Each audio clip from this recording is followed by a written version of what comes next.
अभी हाल फिलहाल एक खबर आपने सुनी होगी कि एनएसए अजीत डोभाल इसरो का 2 दिवसीय गुप्त दौरा करने के लिए पहुंचे थे। दरअसल खबर यहीं से शुरू होती है। भारत के स्पेस प्रोग्राम के सबसे भरोसेमंद विश्वसनीय रॉकेट पीएसएलवी के लगातार 2 मिशन जो बहुत अपने आप में महत्वपूर्ण माने जा रहे थे, वो लगातार 9 महीने में फेल हुए हैं। इसी के चलते एनएसए अजीत डोभाल ने इसरो का दौरा किया। 2 दिनों तक उन्होंने वैज्ञानिकों और अधिकारियों के साथ मीटिंग्स की। कहा जा रहा है कि खुद प्रधानमंत्री नरेंद्र मोदी ने अजीत डोभाल को वहां पर भेजा दौरा करने के लिए, और डोभाल ने पीएसएलवी मिशन के सैबोटर्स यानी कि जानबूझकर मिशन फेल करने से जुड़ी जो जानकारियां हैं वो जुटाई हैं, क्योंकि अनुमान इस तरीके के लग रहे थे कि कुछ हो सकता है पीएसएलवी के साथ इस तरह की चीजें। मीडिया रिपोर्ट्स का ये भी कहना है कि प्रधानमंत्री मोदी के कहने पर एनएसए अजीत डोभाल ने वहां का दौरा किया। अब सबसे बड़ी बात यह है कि आप भी जानते होंगे कि बड़े बड़े मिशन पीएसएलवी की तरफ से हुए हैं, इतना भरोसेमंद, इतना विश्वसनीय है, क्या उसे कोई सैबोटर्स का खतरा है? यानी कि कोई उसके खिलाफ क्या कोई ऐसी प्लानिंग कर सकता है? और क्या पहले भी ऐसा कुछ हो चुका है? इसको लेकर हमें इसको समझना पड़ेगा। 9 महीने में भारत के 2 पीएसएलवी मिशन फेल हुए हैं, इस बात से भी इनकार नहीं किया जा सकता, डिनाई नहीं किया जा सकता।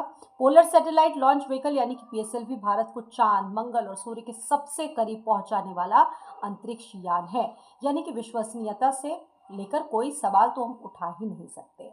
अब 18 मई 2025 का जो मिशन था, आपको याद होगा इसरो का, ये 101वां मिशन था, ये भी फेल हुआ। अभी फिलहाल 12 जनवरी 2026 को 16 सैटेलाइट के साथ पीएसएलवी स्पेस में गायब हो गया। पीएसएलवी का ये mission new space India limited के लिए कमर्शियल मिशन था, लेकिन इसका फेलियर होना अपने आप में एक तरह से बहुत सारे रहस्य लिए हुए हैं।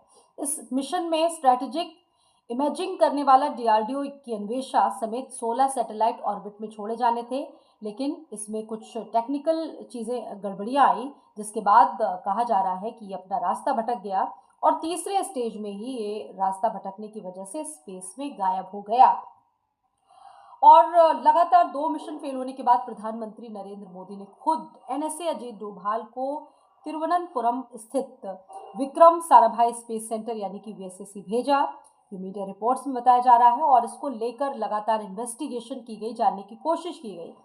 दरअसल चर्चाएं तेज होने लगी थी कि जानबूझकर भारत का स्पेस मिशन जो है वो फेल किया जा रहा है। स्पेस साइंटिस्ट वो भी इसमें मानते हैं कि इसमें तकनीकी गलतियों के अलावा इंडस्ट्रियल सैबोटाज हो सकता है, यानी कि मिशन में शामिल किसी भी व्यक्ति या बाहरी ने अपने किसी फायदे या मकसद से जानबूझकर मिशन को नुकसान पहुंचाया हो। हालांकि इसको लेकर अभी आंकलन या अनुमान ही लगाए जा रहे हैं, ये कुछ भी कंफर्म नहीं है, क्योंकि ये चीज़ें इन्वेस्टिगेशन का विषय है। मई 2025 में भी मिशन की जांच के लिए फेल्योर एनालिसिस कमेटी बनी, जिसकी रिपोर्ट खुद प्रधानमंत्री को दी गई। हालांकि ये सार्वजनिक नहीं हुई। 33 साल से इसरो का सबसे भरोसेमंद पीएसएलवी रॉकेट है। 1980 के हम दौर की बात करें, उस दशक में भारत को एक ऐसे रॉकेट की जरूरत थी जो कभी भारी रिमोट सेंसिंग और सैटेलाइट्स को पोलर ऑर्बिट में स्टैब्लिश करे। इसरो और वीसीसी ने 1982 में पोलर सैटेलाइट लॉन्च व्हीकल यानी कि पीएसएलवी का डेवलपमेंट शुरू किया और इसकी शुरुआत एस श्रीनिवासन में हुई। हालांकि आपको यहाँ पर हम ये भी बता दें कि कई ऐसे साइंटिस्ट हमारे देश के हैं जिनकी बड़ी ही रहस्यमयी परिस्थितियों में मौत हुई। वो हम आगे भी आपको बताएंगे, बात उस पर करेंगे। अगर हम बात करें तो ये सारी चीज़ें बड़ी महत्वपूर्ण हो जाती है स्पेस और रिसर्च प्रोग्राम में, जब खास तौर पर हमारा देश किसी मिशन के लिए आगे बढ़ता है, कोई नई शुरुआत करता है।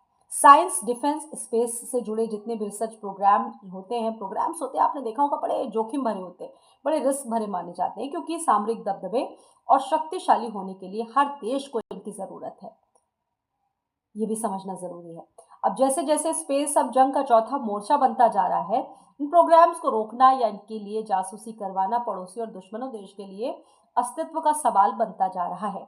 अब इसके पीछे कौन सा देश हो सकता है, ये भी अपने आप में सवाल है। इस बात की इन्वेस्टिगेशन भी होनी ज़रूर चाहिए।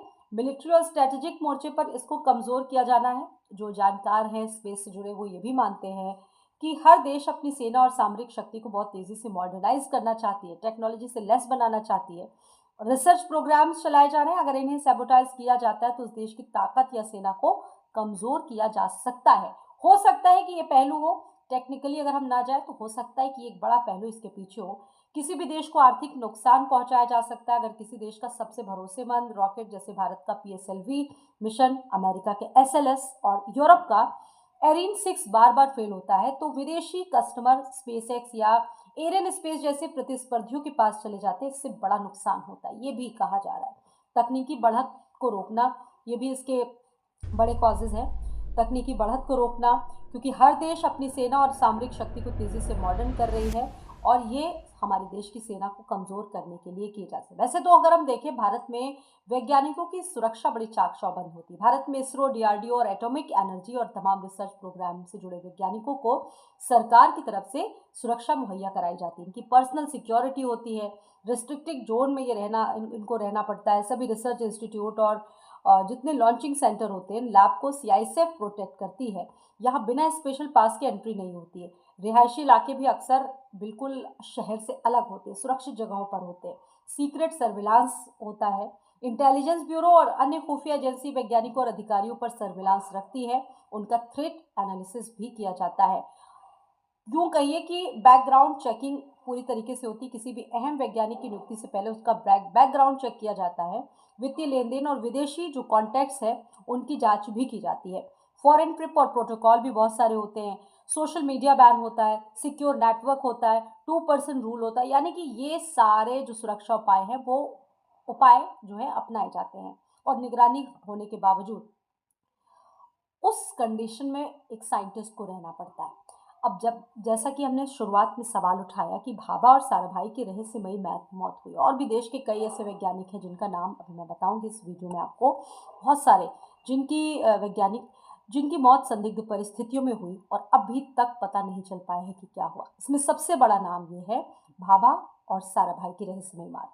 पहले ऐसे कई मौके आए जब स्पेस और साइंस में भारत की कोई बड़ी महारत हासिल करने वाला व्यक्ति हो और अचानक उस वैज्ञानिक, उस साइंटिस्ट की मौत हो जाए, तो फिर क्या कहा जाए।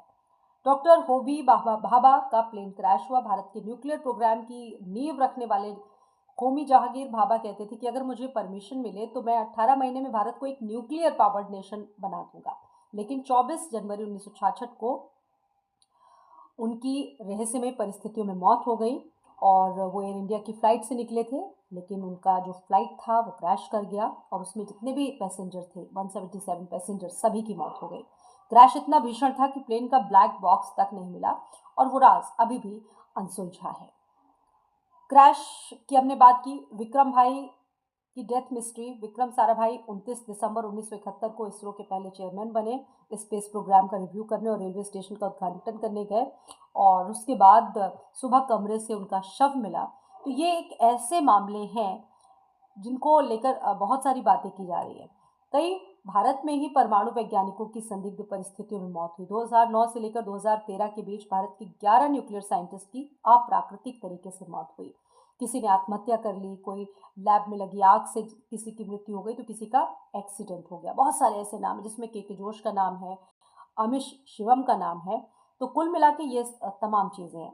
अब सवाल यहाँ पर फिर से यही आ जाता है कि साइबर अटैक और वैज्ञानिकों की जासूसी और हनी ट्रैप, ये भी चीज़ें हो सकती है। उनकी हनी ट्रैप करवाना, उनकी जासूसी करवाना और रिसर्च प्रोग्राम पर साइबर अटैक होते रहते हैं। तो इन तमाम चीज़ों को लेकर लगातार इन्वेस्टिगेशन होती है और ये अब देखिए पता लगाना बहुत ज़रूरी भी है कि ये अब चीज़ें अगर हुई हैं, टेक्निकल फॉल्ट वाला विषय है, अगर यकीन कर लेते हैं इन सब चीज़ों पर, तो ये सारे सच सामने आने बेहद ज़रूरी है।